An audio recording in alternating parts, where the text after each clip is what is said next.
Chris Pine's Kirk won the Star Trek dare that made him join Starfleet. Captain James T. Kirk Chris Pine joined Starfleet on a dare, and he won that dare by the end of Star Trek 2009. Director J.J. Abrams rebooted Star Trek, the original series, and recast its iconic characters with younger faces like Chris Pine as Kirk and Zachary Quinto as Spock.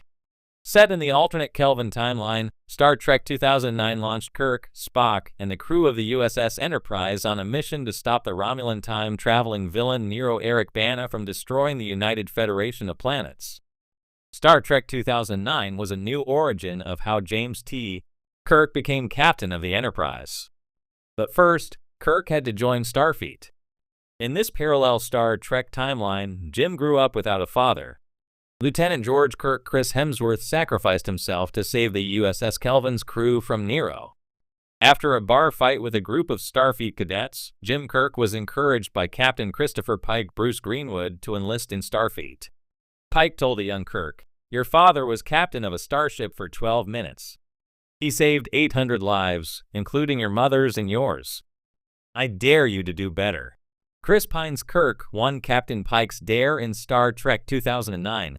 By the end of Star Trek 2009, James T. Kirk won his bet with Captain Pike. Although Kirk stowed away aboard the USS Enterprise, Jim fully grasped the threat Nero posed to the Federation. After Nero destroyed Vulcan, Kirk attempted to assert himself to lead a counterattack as Nero targeted Earth. Despite conflicts with Commander Spock, Kirk and the Vulcan put aside their differences. Together, Kirk and Spock led the Starship Enterprise to defeat Nero and save Earth and the Federation. Kirk was promoted to captain of the Enterprise at the end of Star Trek 2009, officially winning Captain Pike's dare to do better than his father. Lt. George Kirk's heroism saved the crew of the USS Kelvin, including the newborn Jim and his mother, Winona Kirk Jennifer Morrison. But Jim Kirk's boldness saved billions of lives, not just the people of Earth, but the other Federation worlds Nero would have surely targeted next. James T. Kirk was also captain of a starship for far longer than 12 minutes. A year after beating Nero, Captain Kirk and the USS Enterprise saved Earth again from Khan Noonien Singh Benedict Cumberbatch in Star Trek Into Darkness. Further, Kirk prevented the corrupt Admiral Alexander Marcus's Peter Weller plot to militarize Starfleet and start a war with the Klingons. 4 years later, in Star Trek Beyond, however, Captain Kirk was despondent. In the midst of the Enterprise's 5-year mission of exploration, Kirk realized, "I'm older now than my father ever was," and he questioned his purpose in Starfleet. Kirk applied for a promotion to Vice Admiral, which would mean leaving the Starship Enterprise to command the massive USS Yorktown starbase. However, after overcoming a plot by Star Trek Beyond's villain Krall Idris Elba to destroy Yorktown, Kirk regained his faith that his place was with the crew of the newly built USS Enterprise A as its captain. It's hard to imagine where J.J. Abrams' Star Trek Kelvin timeline would be if James T. Kirk didn't accept and win Captain Pike's dare. Before he became captain of the USS Enterprise, James Tiberius Kirk was just a reckless young man with a chip on his shoulder and no real direction. At least, that's how Star Trek 2009 introduced audiences to Chris Pine's version of the iconic character. But buried within that bar brawl in Riverside, Iowa, and the fast-talking swagger was a deeper story, a moment of challenge, a dare that lit the spark of destiny. What if the dare that pushed Kirk to join Starfleet wasn't just Pike's speech or a desire to prove something to his father's legacy, but a literal high-stakes dare that he simply couldn't resist losing? This isn't in the official script, but it could be because it fits so perfectly with who Chris Pine's Kirk is. He's not the brooding strategist of Picard or the unshakable diplomat of Cisco. He's chaos wrapped in charisma.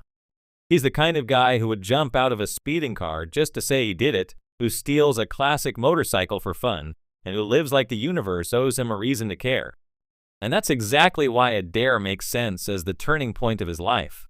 Picture it, a hazy Iowa night, the sky buzzing with the slow glow of orbital ships drifting above.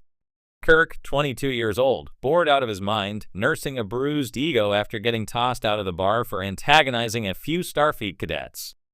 He's leaning against a rusted-out speeder bike, trading jabs with his oldest friend, Johnny Throttle Marrow, a daredevil crop duster with more guts than brains.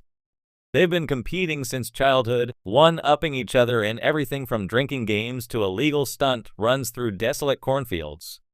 That night, the dares are flying. Who can leap from a moving mag-rail freight car into the river? Who can ride the fusion harvesters through the blackout zone without getting caught? But the real moment comes when Johnny, tired of Kirk's constant talk about how meaningless everything is, how he'll never be anyone because his father died saving a ship he never even got to see, throws out one last challenge. You want to stop being a shadow, Jim? Bet you won't join Starfleet.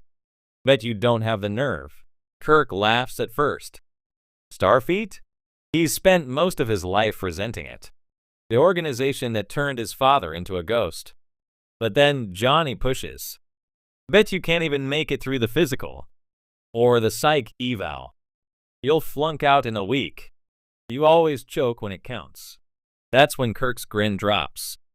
He steps close, nose to nose, eyes flashing.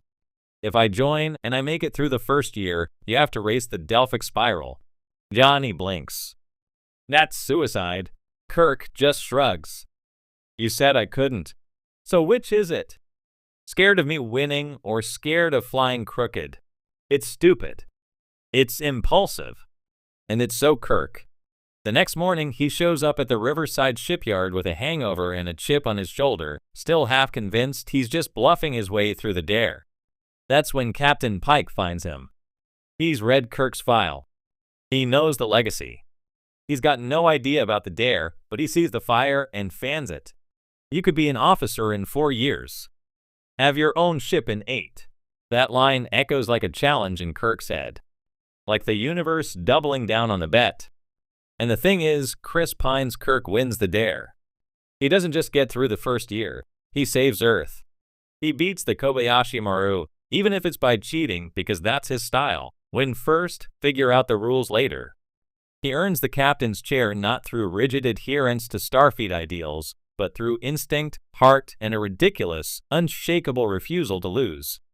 Looking at the 2009 reboot through this lens, the idea of Kirk joining Starfleet because of a dare isn't just plausible, it's poetic. It reframes his arc not as a man searching for purpose, but as someone who stumbled into destiny by trying to prove he had none. It turns his bravado into vulnerability, his risk-taking into a desperate need to matter on his own terms. And ultimately, it makes his transformation into a leader all the more powerful. Because here's the truth, James T. Kirk is always going to take the dare. Jump off the cliff. Leap into the chaos. But every time he does, he pulls something better out of it. Not because he's reckless, but because deep down, he believes in winning not for glory, but because he refuses to let the universe tell him who he is. And that, more than anything, is what makes Chris Pine's Kirk not just a reboot, but a worthy successor. He didn't join Starfleet out of duty or legacy. He did it because someone said, bet you won't. And he never turns down a dare. Because that's his style, win first, figure out the rules later. He earns the captain's chair not through rigid adherence to Starfleet ideals, but through instinct, heart, and a ridiculous, unshakable refusal to lose. Looking at the 2009 reboot through this lens, the idea of Kirk joining Starfleet because of a dare isn't just plausible, it's poetic. It reframes his arc not as a man searching for purpose, but as someone who stumbled into destiny by trying to prove he had none.